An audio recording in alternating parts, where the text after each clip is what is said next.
You know, I'm often asked, Greg, why are you so negative about the new Oreo flavors when they come out? You know, I can't really explain that it's not negativity towards the new Oreo flavor, more like negativity towards the way it's released. Like this week, for instance, they've released 3 different cookies in 1 week.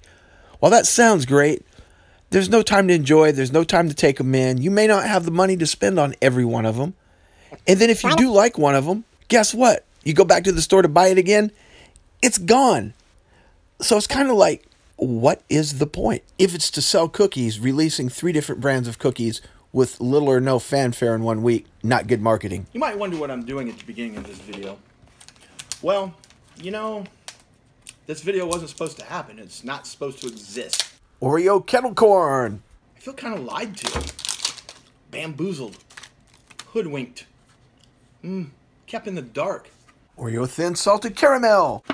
I was informed that the Oreo Love cookies were a Target exclusive.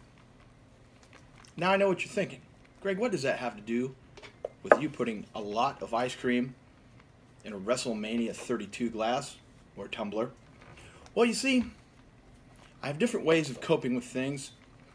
And the last time I did an Oreo review, the second of the year, like on the 4th day of the year, I think I invoked the Dark Lord. That's about as dark as I can get. Who else am I going to invoke? Ted Bundy? So I'm going to go backpedal a little bit, and just do something that brings me some joy before I get into this. What brings you joy, Greg? Well, I'll tell you. Cheap ice cream, vanilla ice cream, with Mountain Dew poured over it, in a giant wrestling tumbler. That's what brings me joy.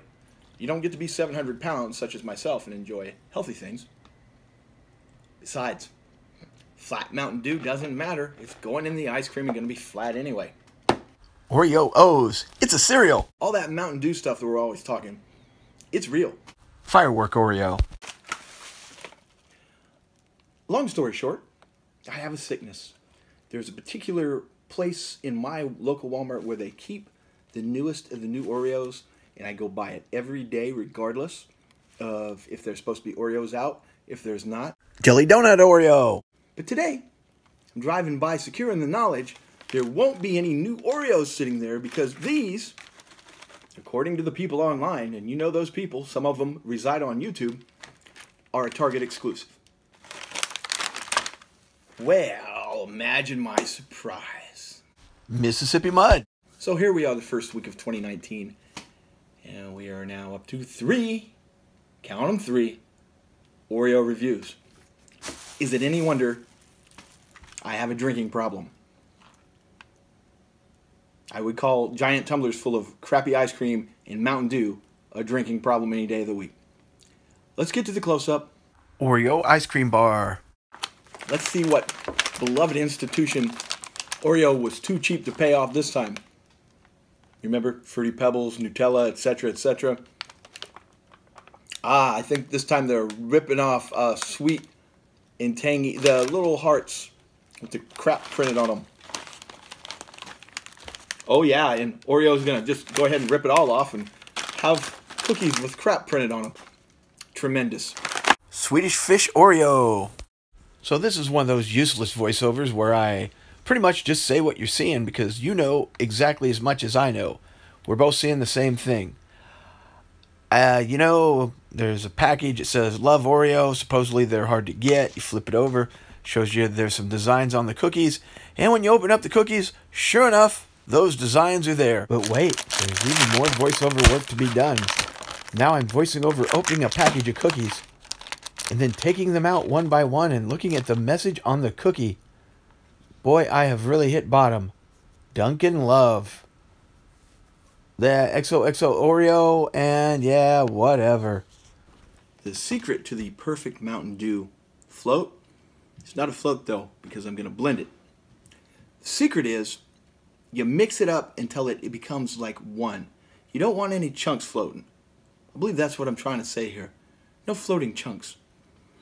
And honestly,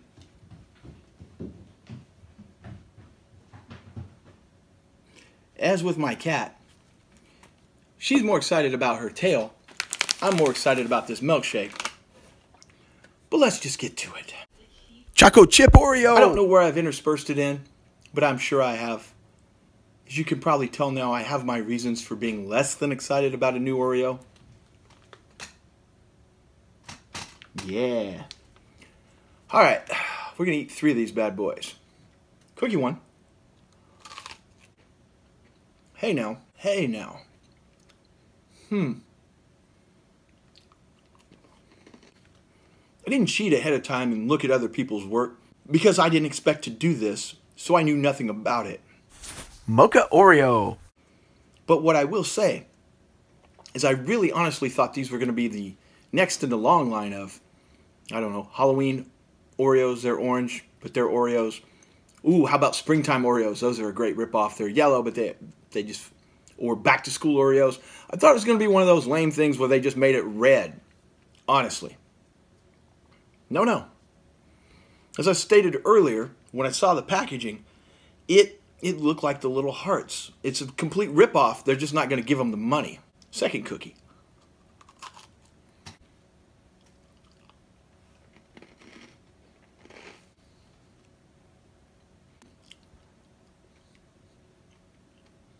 I'm going to have one more.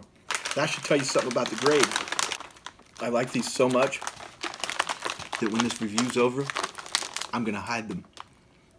Every other Oreo I review, I never eat another one. I give them away. I'm keeping these.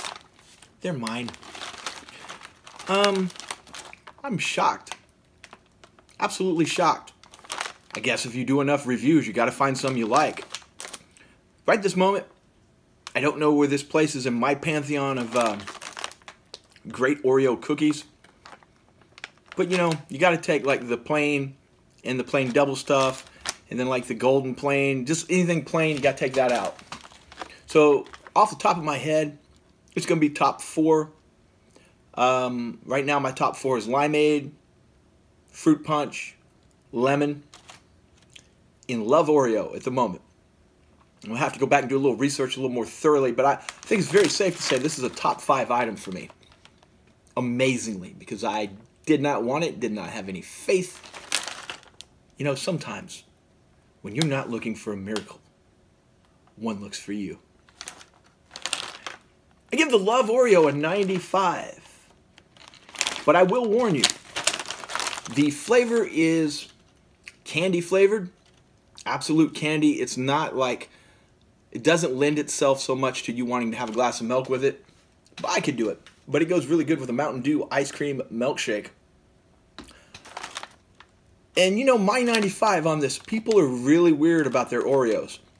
I'm going to give you guys some dirt right now on a fellow YouTuber. He'll hate me for it, but hey, come on. Just a little, you know, information among friends. There's some real, like, Oreo weirdos out there. Do you know that the endorsement cannot and will not eat any fruit-flavored Oreos? So if there was a peach Oreo, he wouldn't eat it. Pear Oreo, apple Oreo, orange Oreo. I guess lemon? I didn't quiz him on that one, but according to the endorsement, he would never and could never eat a fruit-flavored Oreo. So who knows? Perhaps there's a weirdo out there like the endorsement that can't have a candy-flavored Oreo. If that's the case for you, my friend, I'm very sorry, because you are missing out on a treasure. Until the next time, probably tomorrow, when they come out with a new flavor and crush everything that they've built up here, just for this one brief moment today, Oreo has renewed my faith in a few things and made me see that, you know, not everything you think is going to be awful is really going to be awful. Just 99.9% of it. Until next time, stay vigilant. This is one of those times I'm really, really glad I don't have a co-host, because nobody will know that I have these cookies. You guys keep it on the DL. I'm going to go find a place to hide them before anyone else shows up. Greg. Greg, are you there? It's me, the Lord of Darkness. Excuse me, do I know you? Why are you in here looking for Greg? He doesn't want to know you, man. He doesn't want anything to do with you. He sent me out here to tell you that. I'm sorry. I'm sorry that he doesn't want anything to do with you, but he's already got a partner. It's me. It's Hurley. I came down from up north to take over the spot that's currently open. I know who you are. You sold me your soul 10 years ago. I don't know about any of that, but I do know that Greg doesn't need any extra help at the moment. But perhaps, there's some other people out there that could use your help. You mentioned that Kiner fella. He seems like the kind of guy that would need some help. I don't want anything to do with him. Okay then. Sorry, I didn't know. Hey, there's this dude. He lives in Atlanta. His name's let me see now. Beer Drink Shorty. Yes. He has a food review channel, and he likes to stress just because his name is Beer Drink doesn't mean that he's not a food review. In fact, he doesn't take the beer part very seriously at all. Here's what you do. You go get you a 6-pack of Miller Lite. You knock on his door, and when he answers, you hold one out to him and say, I think all IPAs are for sissy frat boys and wannabe punks. Beer Drink Shorty would think that's the funniest ever. He hates IPAs, and he really enjoys awful cheap beer. Just to go ahead and finish up bonding with him, make a motion like you have a weapon. That'll go over great. He's got a great sense of humor. I think you two really hit it off. I suggest you go see him now. You say his name is Beer Drink Shorty, but he has a food review channel. He likes cheap beer and hates IPAs. This could work. Thank you, Hurley.